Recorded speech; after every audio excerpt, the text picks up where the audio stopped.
So much happened this week, but I do want to start with Donald Trump's interview at the National Association of Black Journalists. Juanita, what in the world was he doing? What is your reaction? Why question? Why does it matter when you realize, when you found out she's black?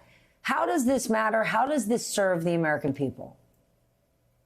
It explicitly represents what the Harris campaign has been saying. Donald Trump is weird. And honestly, I think Mother Jones got it perfectly with their headline of white man tells black journalists that his black opponent is not black.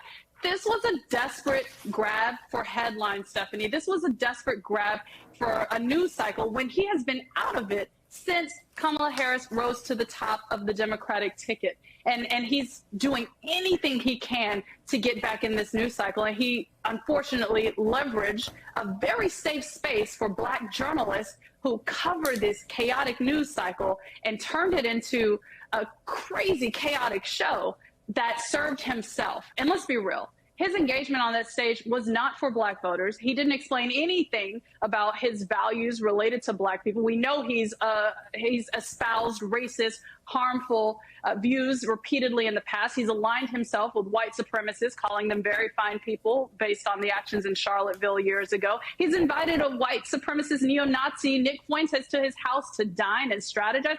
The public knows exactly who Donald Trump is. And it's absolutely unfortunate that he had this platform to do absolutely nothing for black voters or tell them anything new than what he did in creating chaos in this election cycle. I do appreciate that Vice President Kamala Harris responded to it by just saying that it's the same old show. And Stephanie, we know she didn't want to say show. She wanted to say another word, but we all understand exactly what she's feeling in this moment.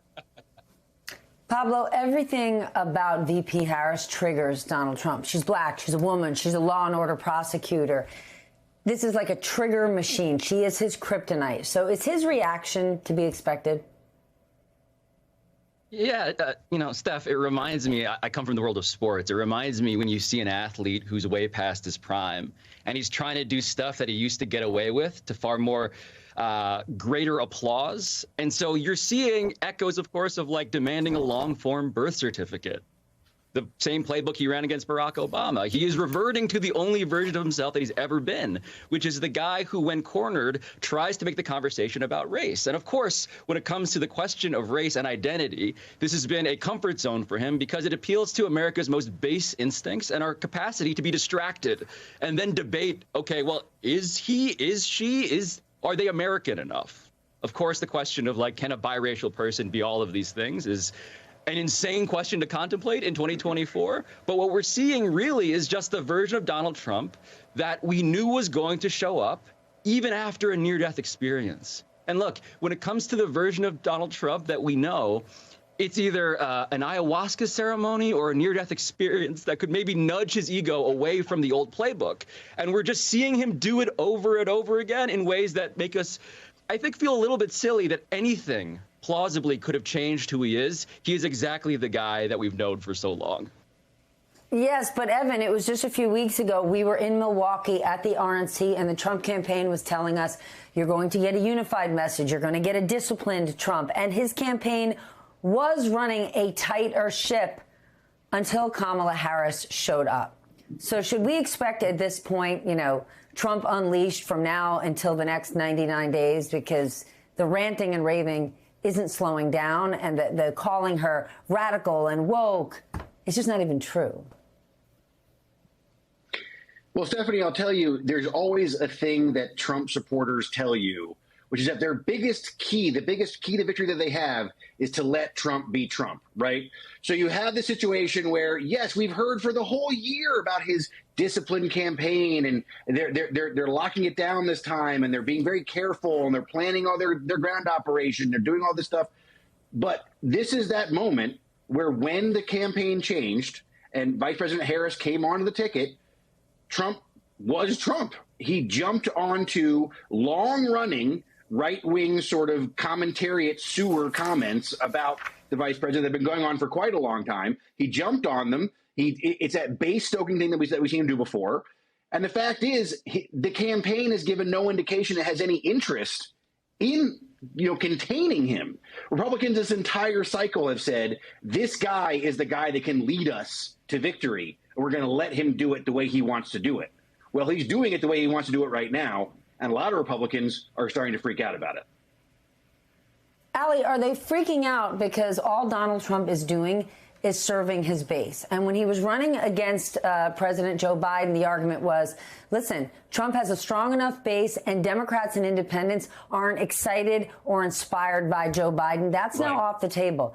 They are excited. They are inspired. And him trying to say the economy is in the toilet isn't true, or that Kamala Harris is a super radical, also not true. So is the reason other Republicans are freaking out because they're having a harder time seeing his path? Yeah, look, a lot of people say the vice presidential pick tends not to be important. But, I generally think the main thing to picking a vice president is first do no harm. So he's got a vice presidential candidate who's not expanding his base by one vote and might actually be shrinking it. So then he goes into what he wants to demonstrate to his followers is the lion's den at the National Association of Black Journalists. But it was just to demonstrate that he can go into the lion's den and he can put people in their place. That's what he was trying to do with Rachel Scott and the other interviewers. He's not moving, to Pablo's point, he's not moving beyond anything that he normally does. He had a rally tonight. He'll have a rally tomorrow night. He continues to say outlandish things, starting with "you'll never have to vote again." And he's not doing any of those things that have been promised. Now, this hits me a sort of different way, Stephanie, because a lot of people remember the show you and I did together. And when you've long forgotten all the other things, you'll remember one instance where that lawyer for Roy Moore decided to ask about my background and ethnicity, and I couldn't even couldn't translate what he was saying. And you jumped in because you're like most normal people. You don't get why that's an important conversation or why it's relevant to anything else. Donald Trump's not landing with the crowd that he was in. He's not landing with his own crowd. This gets him nowhere. It doesn't expand his base. Feels more like a trial balloon to me. And to Pablo's point, feels a lot like that extended that birth certificate stuff that he did with Obama, which I remind everybody didn't work back then either. So I'm not sure why he thinks it would work this time. Ali, that guest thought that your international heritage meant you would take kindly to men who had multiple wives. And I reminded him you are from that far-off land known as Canada.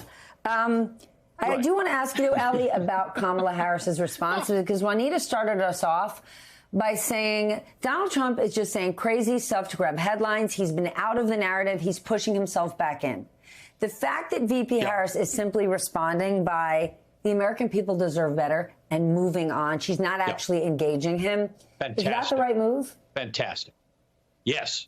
I'm maybe in a minority here, but I think she shouldn't even bother debating him because, first of all, she'll get under his skin all the time, which is fantastic. Just her very existence, to Juanita's point, gets under his skin.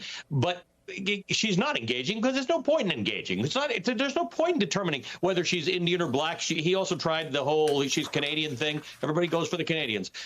None of it matters. What matters is that while we're talking about the end potentially of democracy, she's talking about the future. She's talking about being hopeful. She's talking about coming together and doing everything. And last night at Joint Base Andrews, while you were covering this, watching that plane land and watching those American hostages come off in one of the biggest prisoner swaps since the Cold War, the biggest one since the Cold War. That's what success looks like. That's what the future looks like. These allies, negotiations with other places, being a mature individual. People are going to have a choice, and they're going to see it for the next 60-plus days, that you got Donald Trump saying crazy stuff, or you've got this.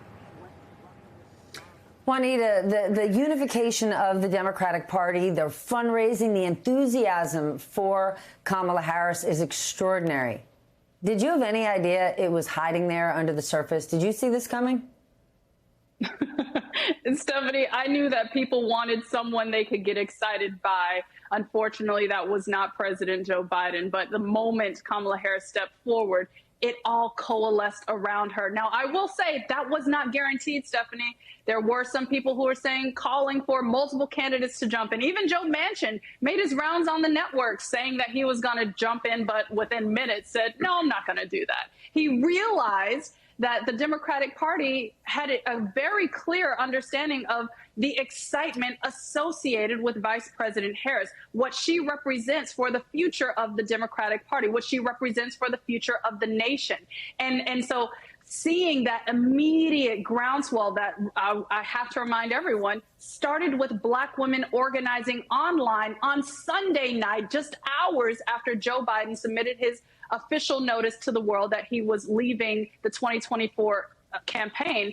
That's what started it. I also appreciate the fact that people took their cues from those Black women organizers and started their own groups. I saw the clip earlier from White Dudes for Harris. I saw Megan Thee Stallion on the stage campaigning with her. She had white women, Latino women, Asian American, Pacific Islander women, Native women, and men organizing themselves for Kamala Harris. And when I see this momentum and this energy, this record-breaking fundraising, I think that has a long ramp for the next 95 days, Stephanie, because beyond the number, like beyond the headline of the millions and millions raised, is the reality that 2/3 of those grassroots donations came from first-time donors. Is the reality that when Vote.org is seeing surges in voter registration, 85% of those have been from people who are 35 years old and younger. This is something that is unifying women voters, young people, and people across demographics in an exciting way